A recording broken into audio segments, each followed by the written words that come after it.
സാക്ഷാൽ ശങ്കർ ഡയറക്റ്റ് ചെയ്തിട്ടുള്ള സിനിമയാണ്. അതെ അതെ. ഇനി രാജമൗലിയുമായിട്ട് ഉറക്കില് പോലും ആരെങ്കിലും ശങ്കറിനെ കമ്പയർ ചെയ്തിട്ടുണ്ടെങ്കിൽ പത്തല് വെട്ടി അടിക്കും കട്ടായം. കാരണം ഈ സിനിമ കണ്ടു കഴിഞ്ഞാൽ ഒരു ലെജൻഡിന്റെ സമ്പൂർണ്ണ അധപ്പതനം. എന്താ ഷാജി, ഞാൻ ഒരു കാര്യം പറയട്ടെ. പറഞ്ഞു. നീ എന്തിനാടാ ഇങ്ങനെയൊക്കെ ചെയ്യുന്നത്? ഒരു സുഖം, നമുക്ക് ആരെയും കളിപ്പിക്കുമ്പോണ്ടല്ല എന്തോ ഒരു ഇവിടുന്ന് കരിച്ചിങ്ങനെ വരും.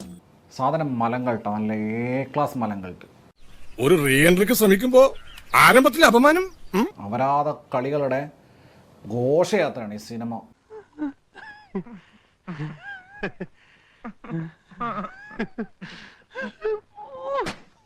ഇനി ശ്യാം രണ്ടു വാക്ക് പറയട്ടെ. എന്താണെങ്കിലും ഒരു പാൻ ഇന്ത്യൻ സിനിമയായിട്ടാണ് ഈ സിനിമ വന്നിരിക്കുന്നത്. അത് ശരിയാ. ഇന്ത്യൻ 2 എന്ന് പറയുന്ന ശങ്കറിന്റെ സിനിമയും കാട്ടിലും ഇത് കണ്ടോണ്ടെങ്കിൽ ഇരിക്കാം എന്നുള്ളതാണ് ഇതിൽ എനിക്ക് പറയേണ്ട ഒരു മെയിൻ കാര്യം. പാൻ ഇന്ത്യൻ സംഭവമാണ്. ഒരു കാട്ടവരാതാണ് പ്രതീക്ഷിച്ചത്, പക്ഷെ അന്തളവൊക്കെ അവരാതല്ല. പടം എങ്ങനെ ഒരു വമ്പൻ സംഭവമാണോ? Pan Indian level reach Indian ലെവലുള്ളതൊന്നും ഉണ്ടാന്ന് എനിക്ക് അറിഞ്ഞൂടാ. ഒരു ഷോ എടുത്തത് നന്നായി. ഒരു ഷോ ഇപ്പൊ കണ്ടാ ഇനി കാണാൻ പറ്റില്ല. അത്രയ്ക്ക് ഡിമാൻഡ് ആണോ? ടിക്കറ്റ് കിട്ടത്തില്ല. ഇനി ടിക്കറ്റ് ഇല്ല, ഷോയേ ഇല്ല. ഞാൻ പോകുന്നു.